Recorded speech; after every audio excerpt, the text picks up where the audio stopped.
Assalamu alaikum урматтуу телекөрүүчүлөр.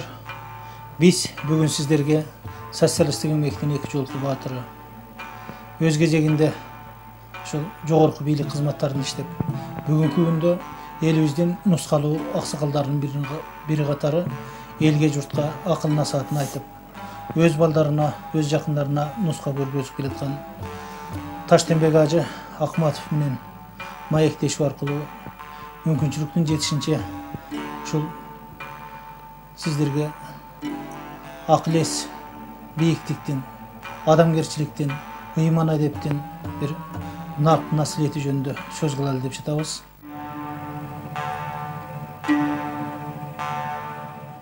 Таштенбек ата, мына быйыл Кудай буйруган экен, ажылык сапарга барып келипсиз. Эң биринчи ушул ажылыгыңыз кабыл болсун. Рахмат. Бүгүнкү күндө элибизде нарк кетти деп жатабыз.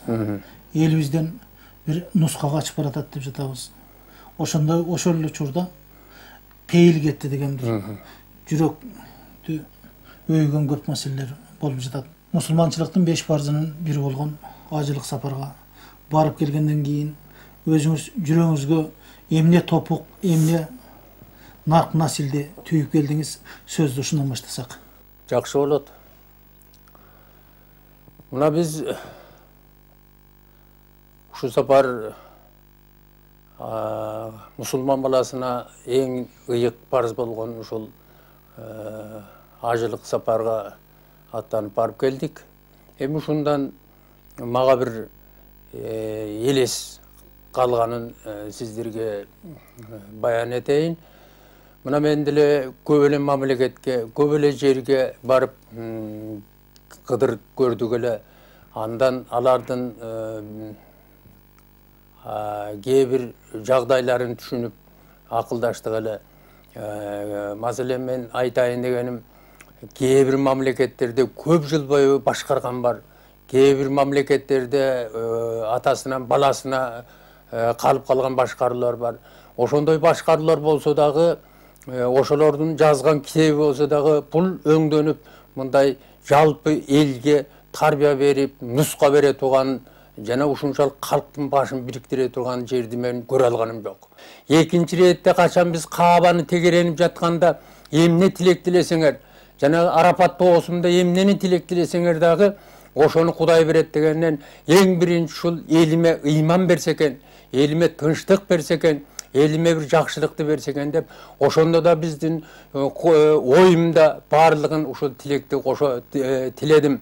Элимдин ичинде ошол айылымда да тынччылык болсо экен, эң биринчи ушул элиме ыйман берсе экен, ошол ыйманы болгондон кийин ошолорду эсине келер, ошолорду дагы кечирим кылар деп ушундай тилек тилеп туруп, ошол эли журтума дагы өзүмдүн барып келгендеги эл журтума, туугандарыма, балдарыма ушундай тилекти тилегеп келдим. Эми муну Алла Таала өзү кең пейил, өзү кечирим кылар, адамдын оозунда болсо Алланын кулагында дегендей, ошол элимде ушундай болсо экен деп мен кайра айтсам дагы түгөнгүс тилек тиледим. Өз дүйнө мүлкүңүз, өз жашооңуз өзүңүзгө жетиштүү инсандардын бирисиз. Албетте мунун баардыгын маңдай териңиз менен тапкан адамдардын бирисиз. Деги эле маңдай тер акыбети деген сөздү телекөрүүчүлөрүбүзгө бир кыскачараак түшүндүрүп кетсеңиз. Мына сиз жогоруда суроо бергендей, ошол сиз деле, эл деле көрүп турат. Бу кичинесинен мээнеткеч болсо, кичинесинен эмгекчил болсо, ошонун упаасы болоорлугун мурунку биздин өтүп кеткен карыялар деле айтчу эле. Бул өзү туура сөз экен. Ким жанагы эмгектенгени таза эмгек менен, таза талпынган эмгек менен бул жугат экен. Жана биз жогоруда айтып кеттик го, бул Меккеге барарда, ажылыкка барарда дагы түшүндүргөн бир жакшы кеби бар. Ой, бирөөнөн сурап алба, бирөөнөн жулуп алба, бирөөнөн корду көрсөтүп алсаң, ошонун дагы ажылыгың жукпайт деген сөздөй, ошону бүгүн деле айтаар элем.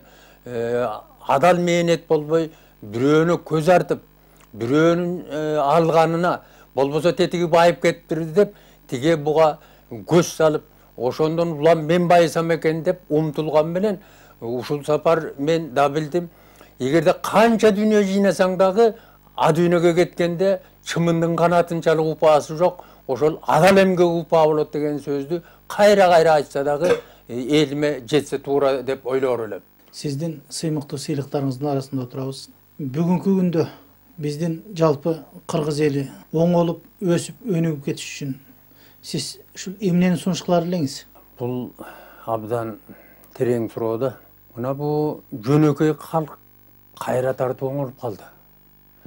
Биздин могуреки жогору жактагыларыбыз, анан бул эл шайлаган депутаттарыбыз ынтымакка келип, өздөрү бир мындай адамдын келечеги, элдин жыргалчылыгы деп ошону оюн алып эле тынч отуруп эле түзүрөөк закон чыгарып эле ошол закондун аткарылышын талап кылып ошону көзөмөлдөгөн болсо, жөнөкөй калк мына мындан 92-93 жылдарга караганда эл кайра тартып, эмгек эмнекенин түшүнүп, жер эмнекенин, жер элди багаарын, өзүн багаарын, ушу баардыгын жер жан сактатаарын түшүнүп, кайра тартып, малдуу, жандуу болуп кайра тартып калды.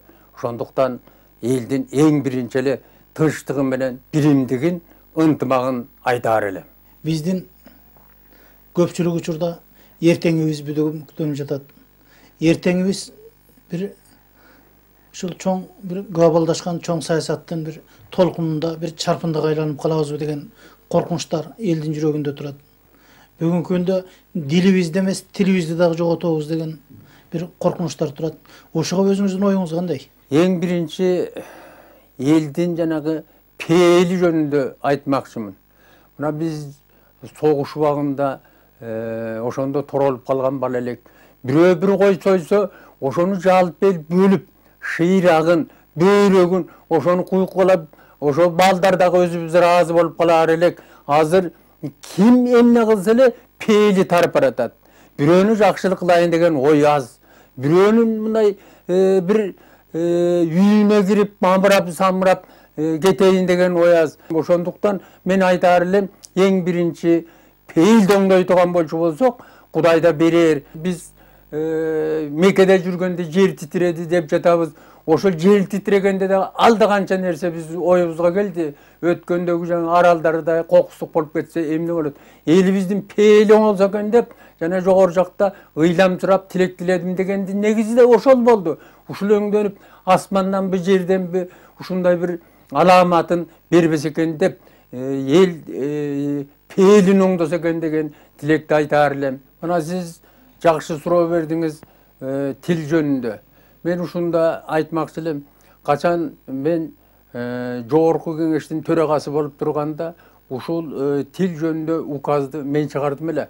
Ошондо карама каршы эл көп болуп, тил жөнүндө комиссия кылып, комиссиянын председатели Медетхан Шеримкуловду бүгүн президиумда маселе карайбыз. Эгер мүмкүн болсо, келе кал ошону дагы жалпы президиумга маселе көтөрөлү десем, ошол ал кезде СКда идеология боюнча секретарь эле. Анан ал Медетхан Шеримкулович келе калганда, ошол маселени президиумга салганда, президиумдагы эки ача болуп туруп, көпчүлүк добуш менен кол көтөрүлгөн, кыргыз тили улуттук тил болсун деп. Эми ошондон бери 17 жыл убакыт өттү. Ошондон бери сүйлөсөк эле тилди айтабыз. Ошондо Төлөгөн Касымбеков ушул тил жөнүндө комиссиянын председатель кылып берсеңиз, мен тилди 5 жылдын ичинде оңдойм деп эле биздин адаячыбыз. Аны Төлөгөн Касымбековду ошол комиссиянын председатели кылсам деле жок, андан кийин деле жок. Ошондо Акматов тил жөнүндө указ чыгарып берди деген эч жерде деле сөз жок. Бүгүн деле ошол тил бүтпөй элатат. Анан жанагы тил болбосо кыргыз өзү дагы улут болуп жаралбай жоголуп кетет деген эми жалпы көпчүлүк ылгасын. Бул 17 жылдан бери ушуну бүтпөй эле жомогоңдөнтүп айланып баратат. Ал жөнүндө көп президиумда каралган маселени мен 3 күндүн ичинде тышка чыгара албай койгонмун.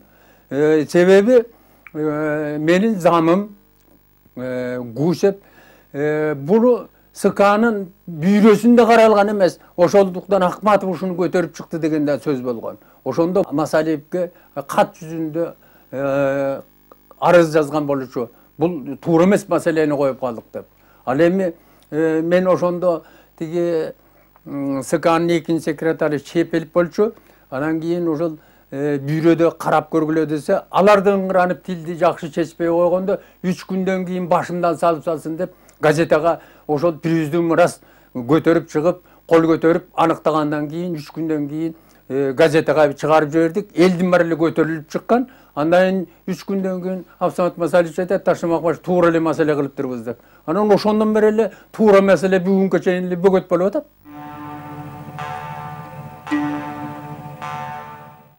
Degele uşul jerde dagı bir suroo tuğulat. Taştanbek ata, bul adam kadırı degen söz. Bul adamın kadırına jetүү sizdin жүрөгүңүздө. Bul adamın kadırına jetүү деген bul abıdan çoğun mesele. Sebebi tarih ulanıp gelatkanda oşo tarihti tüzgöndө dagı en aldыңкы el üçün jakşılık kılgan, el üçün mehnet kılgan adamdardın kadırı saktılıp geliyor, anан tarih jaralat dep aytar elem. Эми азыр бүгүнкү күндө кандай экенин билбеймин. Биздин социалисттик эмгектин баатырлары деген сөздөр кээ бир эмеде жазылбай калып атат. Маселен, жана лыготтордо болуп жатат.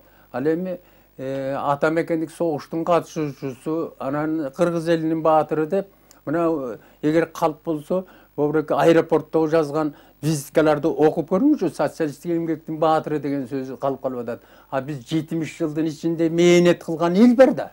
70 жылдын ичинде ошол мээнет эмес, алдыңкы катарда ошол элди алып багыттап, баштооч болуп, анан ошол кадыр баркка ээ болуп, сыйлык менен сыймыкка ээ болгондор бар да. Анан эми алардын дагы тажрыйбалуу кеңештери бар. Анан менимче бүгүнкү күндөрдө эле ушул коомдун кайсы өнүгүшү болбосун, алар түз жакты көздөгөн адамдар бар.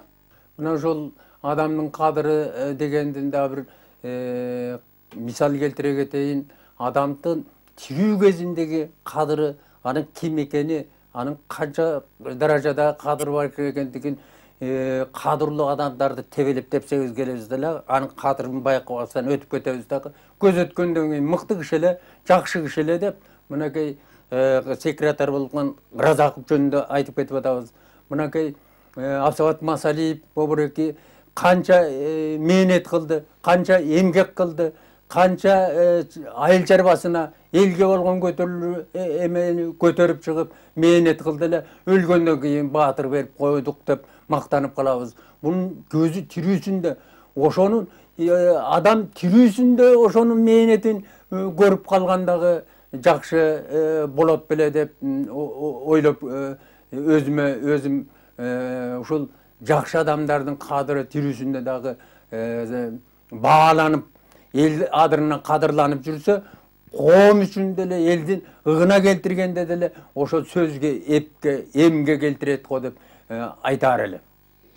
Дегеле бул нарыктуулук менен нарксыздыктын ортосундагы бир ажырымды айтсаңыз. Биз нарыктуулук деп эмнени айтабыз? Нарыктуулук деп адам өзүнүн жүрүм турумунан башталат. Кылган ишинен башталат. Элге болгон мамилесинен башталат. Коомго болгон өзүнүн ошол кадыр баркы, авторитети, таза сүйлөгөнү ушундан баштап кадыр башталат. Ал эми барксыз адам деп эки кишинин башын ыдыраткан, 3 кишинин башын 3 жака бөлгөн, жана сүйлөгөн сөзү таза адамды оройлук менен сөккөн, анан жүрүм турумундагы тамекини чеккен, аракты озондото ичкен, анан чоң той алып туруп, анан саунага барып алып, мен мындай мыктымын дегендерди мен адепсиз деп айтар элем. Адептүүлүк деген адамдын өзүнөн башталат деп кыска түшүндүрмө берер элем. Кудай буйруса, уучубуз узарып, элибиздин, калкыбыздын саны көбөйүп кетти. Ошол эле учурда бүгүнкү күндө туш тарапка эмгек үчүн, тирилик үчүн сыртка чыгып аткан элдерибиз болуп атат. Деги эле ушулар жөнүндө, ушулар туурасында өзүңүздүн аксакал катары айтаар эмне сөзүңүз бар? Эми бул дагы бүгүнкү жүрөктү ооруткан айдан чоң сөз да. Элдин өзү жанталашып, ошол элдин ичинде кызмат болбосо башка жерден жанын багып, ата энесин багууга аракеттенип, жанталашып жүргөн жалпы ушул элимдин мен ошону жакшы, таланттуу, ошол оор жүктү мойнуна алып, өз жанын багып, анан кийин ашса эне тама жардам кылам дегендерге ыраазы болоор элем. Анан кийин жана жогору жакта мен айтып кеттим, мени багат, мен тигинден жардам кылам, болбосо бирөөнүн кеңешин укпай, жана жада калса 30 сотик агыротундагы тээп айдабай, 30 сотик агыротунан да түшүм алганды билбей, же болбосо бир 2-1 уyu болсо, ошону бадага эрте чыгарып, ошонун багып, ошонун бала чакасына эмин көрбөй, чалкасынан жатып алып, анан арык торуктатып, жаздын күнү өлтүрүп салып, анан менде эчтеке жок дегендер бар. Ушулар жөнүндө кейимде турам.